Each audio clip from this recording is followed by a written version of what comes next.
नमस्ते, मैं प्रदीप धलेट। आज हम वाक्य में अव्यय को पहचानना सीखेंगे। अव्यय को पहचानने से पहले आइए जानते हैं अव्यय का अर्थ और उसकी परिभाषा। अव्यय का शाब्दिक अर्थ। अव्यय का शाब्दिक अर्थ है जो व्यय न हो। अव्यय की परिभाषा, ऐसे शब्द जिसमें लिंग, वचन, पुरुष, काल आदि के कारण कोई विकार या परिवर्तन नहीं होता उसे अव्यय कहते हैं। अर्थात ऐसे शब्द जो एक जैसे ही रहे, चाहे आप लिंग की बात करेंगे, चाहे वचन की बात करेंगे, चाहे आप पुरुष की बात करेंगे, चाहे आप काल की बात करेंगे, अव्यय शब्द हर जगह एक जैसे ही रहेंगे। उनमें किसी भी आधार पर कोई भी परिवर्तन नहीं होगा, कोई भी बदलाव नहीं होगा। जैसे यहाँ, आज, कब, इधर, किंतु, जब, और, इसलिए आदि शब्द, ये सभी शब्द अव्यय के उदाहरण हैं। अगर आपको अभी भी समझ नहीं आ रहा है कि ये अव्यय क्या होते हैं, तो चलिए एक उदाहरण देके समझाता हूँ। उदाहरण के लिए इन 5 वाक्यों के आधार पर ही स्पष्ट हो जाएगा कि ये अव्यय क्या होते हैं और किस प्रकार से इनमें लिंग, वचन, पुरुष, काल आदि के आधार पर कोई भी परिवर्तन नहीं होता है। आप 5 वाक्य को देखिए। इन 5 वाक्य में एक शब्द को छोड़ करके हर शब्द में परिवर्तन हो रहा है, हर शब्द में विकार उत्पन्न हो रहा है। लेकिन एक शब्द ऐसा है जिसमें कोई भी विकार या परिवर्तन नहीं हो रहा है और यही शब्द अव्यय कहलाते हैं।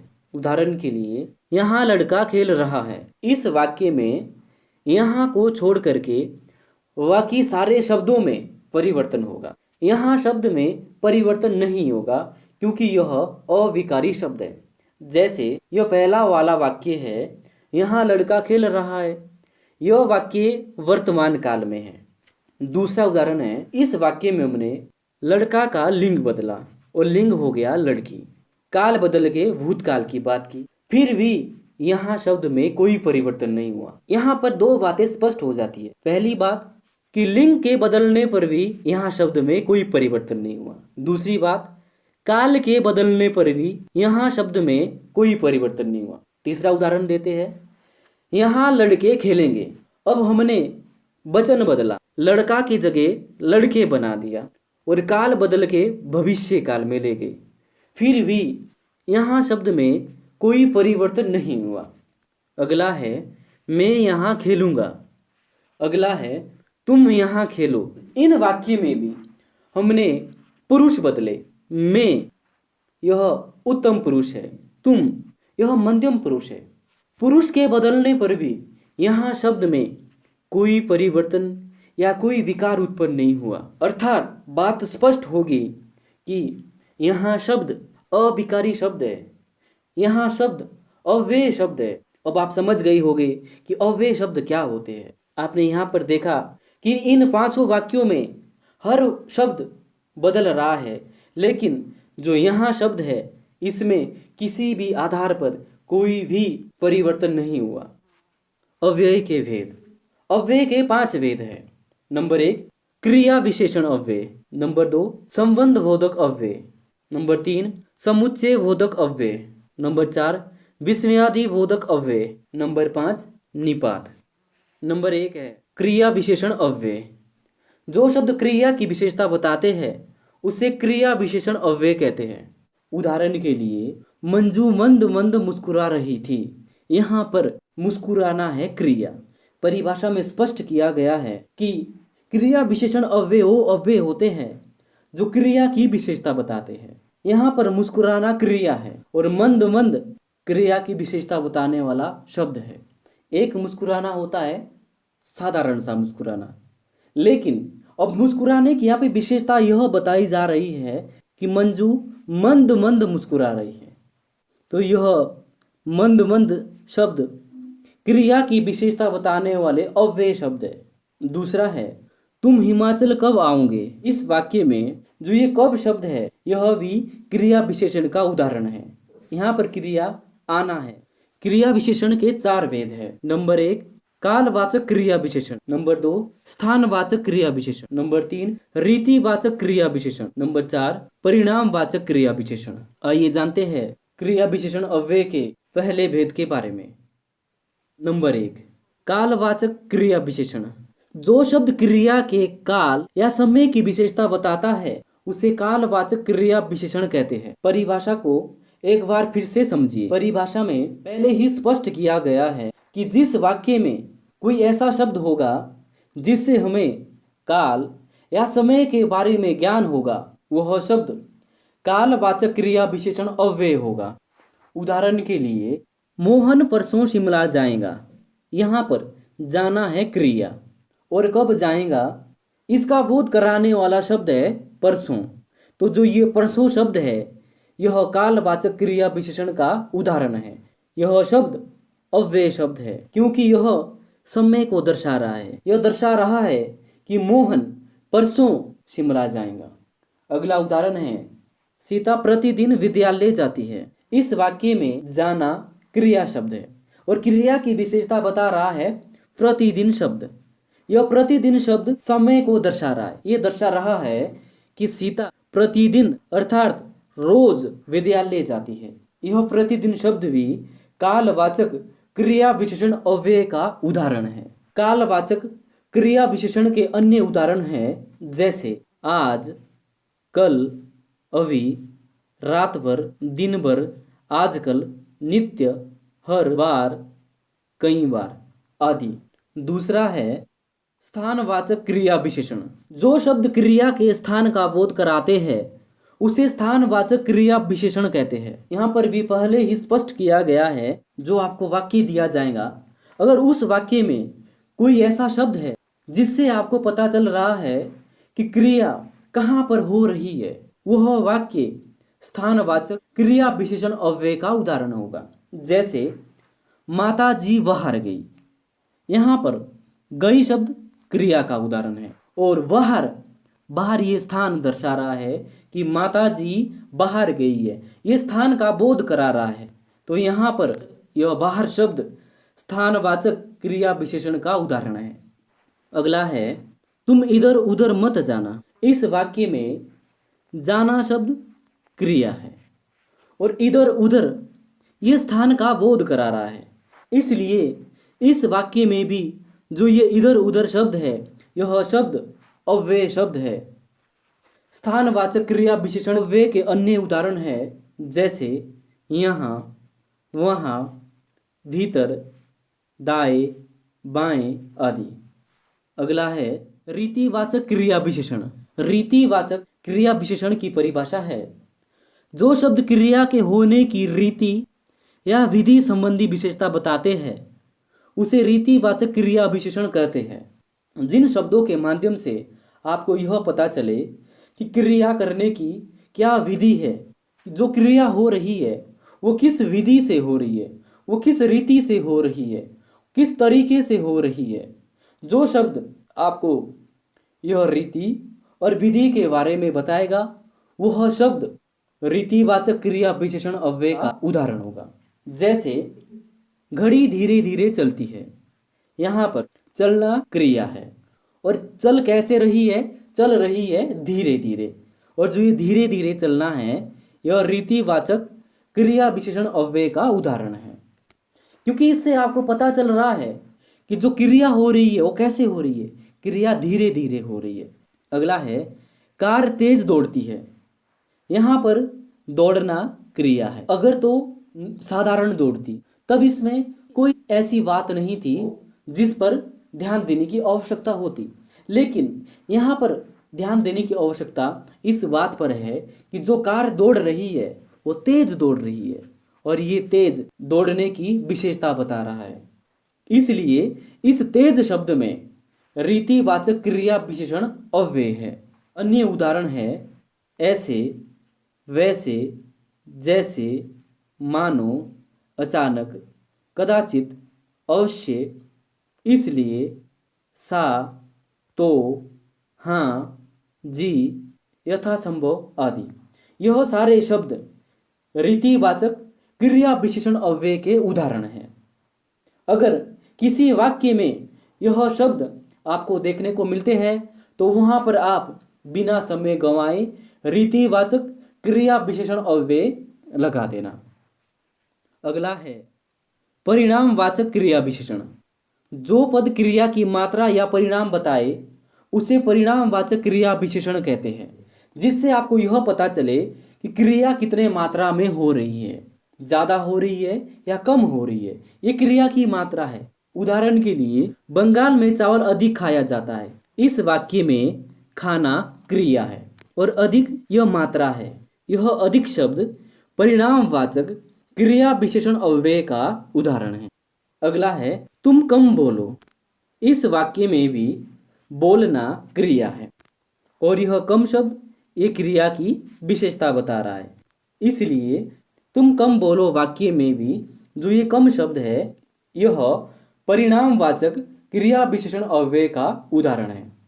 परिणामवाचक क्रिया विशेषण अव्यय के अन्य उदाहरण हैं जैसे बहुत, खूब, अत्यंत, अति, जरा, किंचित, कुछ, बस, काफी, इतना, उतना, बारी बारी, तिल तिल आदि। अव्यय का दूसरा भेद है संबंध बोधक अव्यय। संबंध बोधक अव्यय वो शब्द होते हैं जो संज्ञा और सर्वनाम के साथ संबंध बताते हैं और पहले किसी न किसी प्रसर्ग की अपेक्षा रहती है। परिभाषा में पहले ही स्पष्ट किया जा रहा है कि संबंध बोधक अव्यय वो अव्यय होंगे जो अपना संबंध संज्ञा और सर्वनाम के साथ दर्शाएं और उस अव्यय से पहले कोई न कोई प्रसर्ग अवश्य होगा। यदि अव्यय से पहले कोई प्रसर्ग नहीं है तो वहां पर संबंध बोधक अव्यय नहीं होगा। उदाहरण के लिए मैं घर से दूर पहुंच गया। इस वाक्य में मैं सर्वनाम है, घर संज्ञा है, से प्रसर्ग है और दूर यह अव्यय है। यहाँ पर यह दूर शब्द घर के साथ संबंध बता रहा है। यह संबंध दिखा रहा है कि मैं घर से दूर चला गया। तो जो यह दूर शब्द है यह संबंध बोधक अव्यय का उदाहरण है और इससे पहले परिभाषा के अनुसार से प्रसर्ग का भी प्रयोग हुआ है। अगला है वह बाजार की ओर गया है। यहाँ पर वह सर्वनाम है, बाजार संज्ञा है, की प्रसर्ग है और संबंध बोधक अव्यय का उदाहरण है और से पहले की प्रसर्ग का प्रयोग हुआ है। संबंध बोधक अव्यय के अन्य उदाहरण हैं जैसे के साथ, के बिना, के कारण, की अपेक्षा, की जगह, के अनुसार, की तरफ आदि। समुच्चय बोधक अव्यय। समुच्चय बोधक अव्यय की परिभाषा है दो वाक्यों को परस्पर जोड़ने वाले शब्द समुच्चय बोधक अव्यय कहलाते हैं। समुच्चय बोधक अव्यय की परिभाषा में भी पहले ही स्पष्ट किया जा रहा है जो शब्द दो या दो से अधिक वाक्य या उपवाक्य को आपस में जोड़ने का काम करेगा वह शब्द समुच्चय बोधक अव्यय का उदाहरण होगा। समुच्चय बोधक अव्यय के दो भेद हैं। नंबर 1 समानाधिकरण समुच्चय बोधक अव्यय।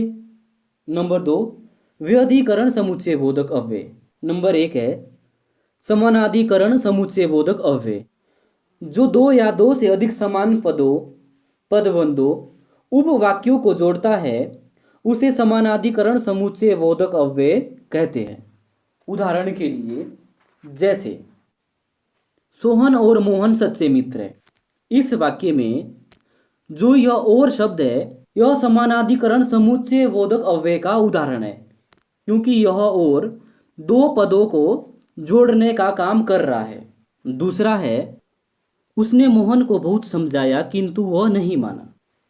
इस वाक्य में जो यह किंतु शब्द है यह समानाधिकरण समुच्चय बोधक अव्यय का उदाहरण है क्योंकि यह दोनों वाक्यों को जोड़ने का काम कर रहा है। अगला है व्यधिकरण समुच्चय बोधक अव्यय। जो शब्द किसी वाक्य के एक या अधिक आश्रित उपवाक्यों को जोड़ता है उसे व्यधिकरण समुच्चय बोधक अव्यय कहते हैं। परिभाषा में पहले ही स्पष्ट किया जा रहा है कि जो शब्द एक या एक से अधिक आश्रित उपवाक्य आश्रित होता है जिसमें एक वाक्य दूसरे वाक्य पर आश्रित होता है तब तक दूसरा वाक्य पूरा नहीं होता जब तक पहला वाक्य या दूसरे वाक्य को उसके साथ जोड़ा नहीं जाता है। तो जहाँ पर कोई ऐसा शब्द दिखेगा जो एक आश्रित वाक्य को दूसरे वाक्य के साथ जोड़ रहा है तो वह वाक्य व्याधिकरण समुच्चय बोधक अव्यय का उदाहरण होगा। जैसे यदि परिश्रम करोगे तो अवश्य सफल होगे, ये दोनों वाक्य एक दूसरे पर आश्रित है।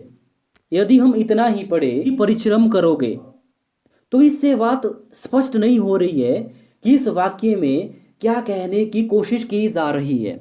यदि हम इसके साथ अवश्य सफल होगे यह भी पढ़ते हैं तो ये दोनों आश्रित वाक्य मिलकर के एक पूरा वाक्य बन जाता है और इससे बात भी स्पष्ट हो जाती है कि यहाँ पर क्या कहने की कोशिश की जा रही है।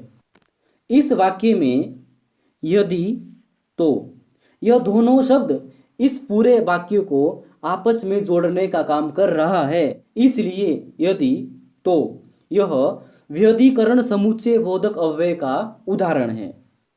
अगला है पिताजी ने कहा कि मोहन को तुरंत बुलाओ।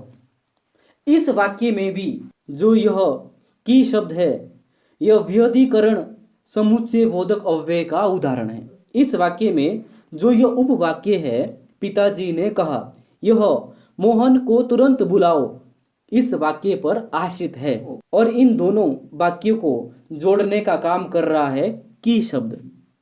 तो यहाँ पर की भी अव्यय है और यह अव्यय व्याधिकरण समुच्चय बोधक अव्यय का उदाहरण है।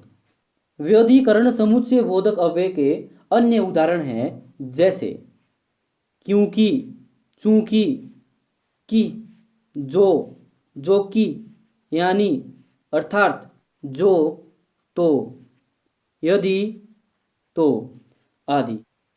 अगला है विस्मयादि बोधक अव्यय। परिभाषा इस प्रकार से है, जो शब्द आश्चर्य, हर्ष, विस्मय, शोक, घृणा आदि मनोभाव को व्यक्त करते हैं उसे विस्मयादि बोधक अव्यय कहते हैं। जिस शब्द में आश्चर्य की बात हो रही होगी, हर्ष की बात हो रही होगी, विस्मय की बात हो रही होगी, शोक की बात हो रही होगी, घृणा की बात हो रही होगी, वह वाक्य विस्मयादि बोधक अव्यय के उदाहरण होंगे। जैसे वह कितना सुंदर दृश्य है, इस वाक्य में जो ये वह शब्द है इससे आश्चर्य स्पष्ट हो रहा है। दूसरा है छी कितना गंदा है।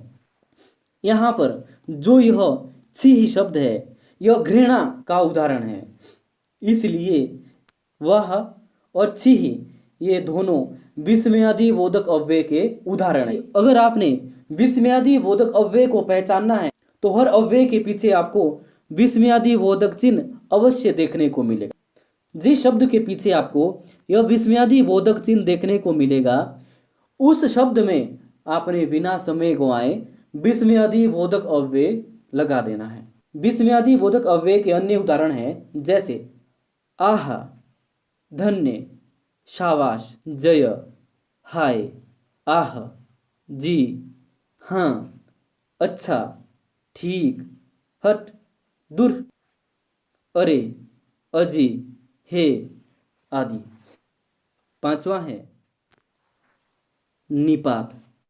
वाक्य में जो अव्यय किसी शब्द या पद के बाद लगकर उसके अर्थ में विशेष प्रकार का बल या भाव पैदा करने में सहायता करते हैं उसे निपात या अवधारणा मूलक शब्द कहते हैं। परिभाषा में पहले ही स्पष्ट किया गया है कि जो निपात होते हैं वो शब्द के बाद लगेंगे, शब्द के पहले नहीं, और उनके लगने पर शब्द में विशेष प्रकार का बल पड़ेगा या विशेष प्रकार का भाव उत्पन्न होगा। उदाहरण के लिए जैसे एक साधारण सा वाक्य लेते हैं, इसमें कोई भी निपात का प्रयोग नहीं हुआ है, इसका हम वैसे ही उच्चारण करेंगे जैसे यह लिखा गया है। जैसे रमेश ने मुझे मारा था, यह साधारण वाक्य है और इस वाक्य में किसी भी प्रकार का निपात का प्रयोग नहीं हुआ है। लेकिन यदि हम इस वाक्य में थोड़ा सा परिवर्तन करेंगे, इसमें निपात का भी प्रयोग करेंगे, वह जिस शब्द के बाद लगेगा उस शब्द में विशेष प्रकार का बल उत्पन्न करेगा, विशेष प्रकार का भाव पैदा करेगा। जैसे रमेश ने मुझे ही मारा था। इस वाक्य में निपात है ही, और यह ही का प्रयोग हुआ है मुझे शब्द से पहले। तो यहाँ पर जब इस वाक्य का हम उच्चारण करेंगे तो इस वाक्य में मुझे शब्द पर बल देना पड़ेगा। जब हम मुझे शब्द में थोड़ा अधिक प्रभाव डालेंगे तो इसका उच्चारण होगा रमेश ने मुझे ही मारा था। तो इस वाक्य से स्पष्ट होता है कि रमेश ने किसी और को नहीं मारा था, उसने सिर्फ और सिर्फ मुझे ही मारा था। जब हम इस ही शब्द को मुझे शब्द से पहले पढ़ेंगे तो भी इस वाक्य का अर्थ परिवर्तन हो जाएगा। जैसे रमेश ने ही मुझे मारा था, अर्थात यहाँ पर बात स्पष्ट की जा रही है कि मुझे मारने वाला रमेश था, कोई और नहीं था। रमेश ने मुझे मारा ही था। यहाँ पर यह ही मारा शब्द के बाद लगा है, तो यहाँ पर जो मारा शब्द पे थोड़ा बल पड़ेगा। और इस वाक्य का यह अर्थ है कि जब रमेश मुझे मार रहा था तो उसके तुरंत बाद कुछ वहाँ पर अनहोनी हो जाती है या कोई ऐसी बात हो जाती है जिससे इस लड़ाई में बाधा उत्पन्न होती है। जो ये निपात होते हैं ये वाक्य में नया भाव प्रकट करने में महत्वपूर्ण भूमिका निभाते हैं। इसलिए वाक्य को एक नया अर्थ देने के लिए, एक नया भाव उत्पन्न करने के लिए इन निपातों का प्रयोग किया जाता है। उम्मीद करता हूँ कि आपको समझ आ गया होगा। आज के लिए इतना ही। धन्यवाद।